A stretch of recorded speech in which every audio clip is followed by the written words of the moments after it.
नमो नमः। संस्कृत ज्ञान शिक्षा में आप सभी का हार्दिक अभिनंदन है। प्यारे दोस्तों, प्यारे विद्यार्थियों, ये पाणिनि बैच की 62 नंबर की क्लास है प्यारे साथियों। और इसमें हम नपुंसकलिंग शब्द रूप पढ़ रहे हैं। पहले हमने पढ़ा था कि अकारांत नपुंसकलिंग शब्द, और जिसमें फल शब्द के साथ बहुत सारे शब्द रूप मैंने बना करके बताए थे आपको। और इसमें मैं आपको बताने वाला हूँ वारी शब्द है। वारी का अर्थ होता है जल। वारी का अर्थ क्या होता है? जल होता है। यानी वारी शब्द है और वारी का अर्थ क्या होगा? जल होगा। बहुत ही अच्छा शब्द रूप है ये आता है एग्जाम में और पता भी नहीं चलता कि कौन सा क्या है। लेकिन मैं इसकी ट्रिक बताऊंगा आपको कि किस तरीके से इसमें क्वेश्चन राइट किए जाते हैं और अधिकतर कहां से पूछे जाते हैं। यदि प्यारे साथियों, मेरे चैनल पर यदि आप नए हैं तो मेरे चैनल को लाइक शेयर और सब्सक्राइब जरूर करना, क्योंकि ये तो आपका करना ही है। कर दिया करो, करने में क्या जा रहा है अपना, तो है ना। पुण्य करने में कुछ भी नहीं जाता है। मैं तो कर देता हूँ किसी का भी ना। चलिए स्टार्ट करते हैं पढ़ा ना। देखना, यहाँ हम वारी शब्द पढ़ रहे हैं। वारी का अर्थ क्या होगा? जल होगा। क्या लिया जाएगा? जल। देखना, हो गया। इसमें पहले मैं इसका उच्चारण करके बता रहा हूं और फिर हम इसमें समझेंगे कि कहां से क्वेश्चन पूछते हैं, किस तरीके से आते हैं क्वेश्चन, है ना। और उनको किस तरीके से पहचानना है हमें, क्योंकि सारे सेम ही लगते हैं हमें तो, है ना। देखना कैसे करेंगे। वारी, वारिणी, वारिणी, प्रथमा। वारी, वारिणी, वारिणी, प्रथमा। आगे क्या होगा? वारी, वारिणी, वारिणी, प्रथमा। वारी, वारिणी, वारिणी, प्रथमा। ठीक है। आगे क्या है? वारिणा, वारिभ्याम, वारिभि, तृतीया। वारिणा, वारिभ्याम, वारिभि, तृतीया। आगे क्या होगा? वारिणे, वारिभ्याम, वारिभि, चतुर्थी। यानी वारिणे, वारिभ्याम, वारिभि, चतुर्थी। आगे वारिणे, वारिभ्याम, वारिभि, पंचमी। वारिणे, वारिभ्याम, वारिभि, पंचमी। ठीक है। आगे क्या होगा? वारिणे, वारिणो, वारिणाम, षष्ठी। वारिणे, वारिणो, वारिणाम, षष्ठी। वारिणी, वारिणो, वारिणी, वारिषु, सप्तमी, है ना। यानी वारिणी, वारिणो, वारिषु, सप्तमी। हे वारी भी हो सकता है यहाँ पर और हे वारी भी हो सकता है। हे वारिणी, हे वारिणी, संबोधन। ये तो हुआ हमारे कि किस प्रकार शब्दों का उच्चारण किया जाता है और किस प्रकार हम याद कर सकते हैं। ठीक है प्यारे साथियों। और ये वारी शब्द है, इकारांत नपुंसकलिंग शब्द है। यानी नपुंसकलिंग में क्या होता है? एक तो अकारांत नपुंसकलिंग, एक इकारांत और एक उकारांत। इसके बाद उकारांत पढ़ेंगे और ये हम पढ़ रहे हैं इकारांत नपुंसकलिंग वाला शब्द रूप, है ना। देखिए, अधिकतर जो क्वेश्चन पूछे जाते हैं, देखना यहां से पूछे जाते हैं। यहां से वारी शब्द का द्वितीय का द्विवचन कौन सा रूप है? अब वो क्या करते हैं, दोनों ऑप्शन आते हैं आपके सामने। उसमें ऑप्शन में दोनों ही ऑप्शन दिए जाते हैं। तो आपको एक ट्रिक रट लेना है कि देखिए, जो प्रथमा विभक्ति होती है, प्रथमा विभक्ति में क्या होता है कि प्रथमा विभक्ति के प्रथमा और द्वितीय में सेम होता है। तो हमें एक रूप याद कर लेना बस। ऊपर वाले एक वचन, द्विवचन, बहुवचन याद कर लो, फिर नीचे वाला वैसे कंप्लीट हो जाएगा। और इनमें तृतीया में हम जैसे एक दो बार पढ़ते हैं तो वैसे पहचान में हो जाता है। और पंचमी और षष्ठी के एक वचन में हम पहचान ही लेंगे कि इसमें इस तरीके से होता है ना। और ये या सप्तमी से यहां से क्वेश्चन पूछते हैं, है ना। तो देखिए, अब यह हुआ तो आपको ध्यान में रखना, जब प्रथमा और द्वितीय का द्विवचन होता है उसमें क्या होता है कि री है। री में क्या होता है? छोटी ई की मात्रा होती है। और न में क्या होता है? बड़े ई की मात्रा होती है। इसको याद कैसे रखे? वारी, प्रथमा, द्वितीय, द्विवचन, रे में ई छोटी ई की मात्रा और न में बड़ी की मात्रा। ये याद रखना आपको।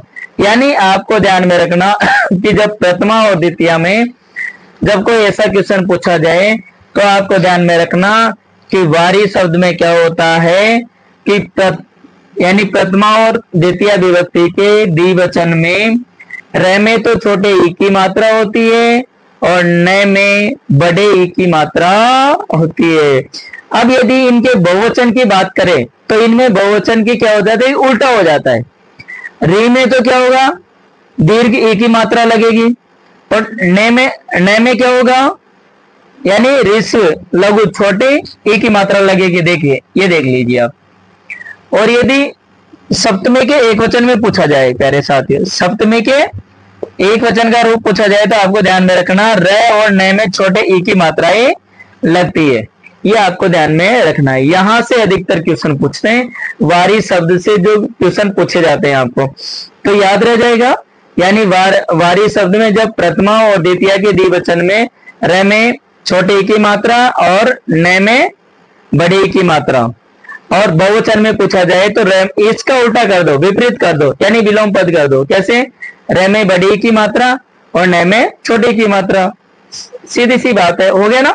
और इसी के अनुसार दधी शब्द भी बनेगा, दधी कर दो था दही और अस्थि कर दो था अड्डी, सेम इसी तरीके से रूप बनेंगे आपके, है ना प्यारे साथियों। इसका जल्दी से आप ऐसे करो, स्क्रीनशॉट ले लीजिए।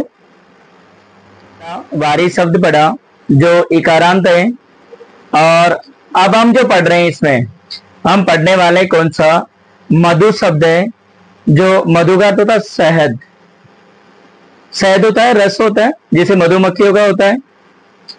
तो मधु शब्द पढ़ेंगे हम, और मधु में मधु उकारांत है, कौन सा होगा, उकारांत वाला, यानी मैं यहां लिख भी देता हूं उकारांत नपुंसक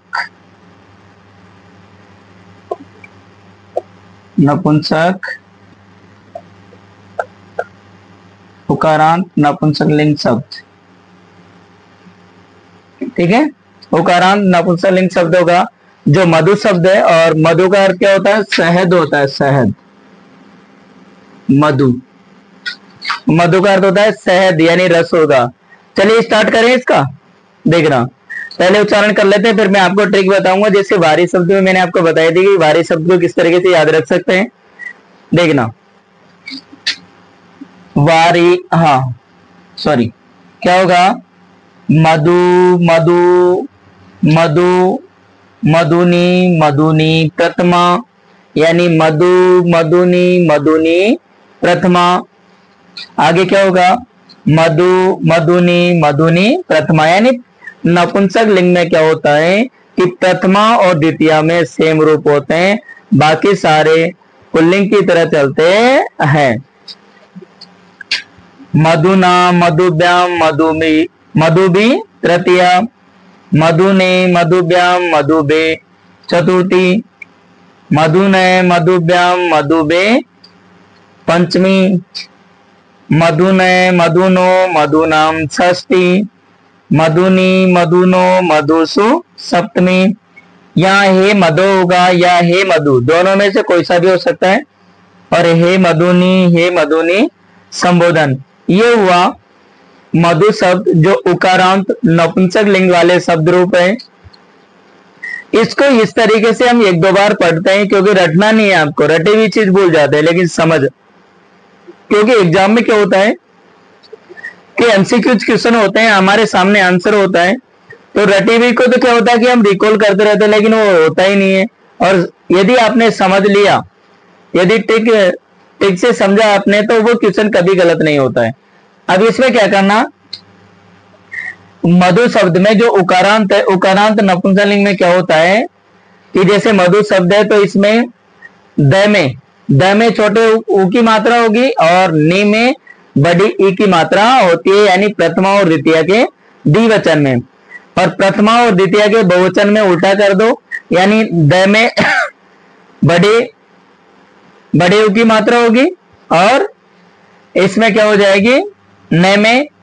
चलिए देखना क्या होगा इसमें, क्या ट्रिक है इसमें, क्योंकि एक ट्रिक मैं आपको बता रहा हूं कि जो मधु शब्द है, मधु शब्द में ऊ है, द में छोटा ऊ होगा, और इसमें क्या करना है कि जो नी है न में चेंज करना है, बस किसी में चेंज नहीं करना। न में क्या करना है कि प्रथमा और द्वितीय के द्विवचन में तो दीर्घ ई का प्रयोग होगा और बहुवचन में क्या करना, छोटे ई का प्रयोग करना है नी में, बस। और बाकी तो सेम उसी तरह।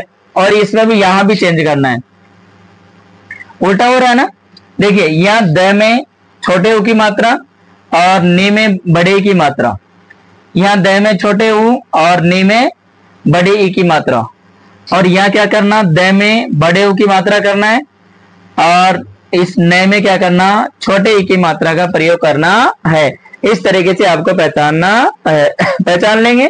देखना, यानी विपरीत करना है, द में छोटे ऊ की मात्रा द्विवचन में और बड़े ऊ की मात्रा, ठीक है ना। बड़े ऊ की मात्रा बहुवचन में आएगी और यहाँ नी में दीर्घ ई की मात्रा होगी, यानी इस प्रकार कंप्लीट करेंगे इसको। अब इसी के अनुसार समश्रु बन जाएगा, जिसका अर्थ होता है डाडी। समश्रु का अर्थ क्या होता है, डाडी।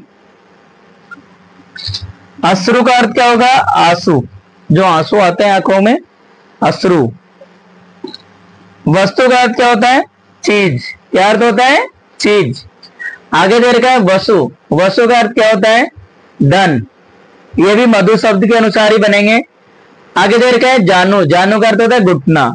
आप दूसरी जानू मत सोच लेना प्यारे साथियों, ये वो है। जानू का अर्थ होता है घुटना होता है। क्या अर्थ होगा, घुटना होगा, है ना। ठीक है, इस तरीके से शब्दों के जो है पुल्लिंग, इकारांत और नपुंसक लिंग यहां तक कंप्लीट किए हैं। इसके बाद में भी है जो अस्मद युष्मद वाले हैं, तो वो ये क्लास और होगी जिसमें सारे शब्द रूप कंप्लीट हो जाएंगे। मिलते हैं प्यारे साथियों अगली क्लास में, अगले वीडियो में। तब तक के लिए जयतु भारतम, जयतु संस्कृतम।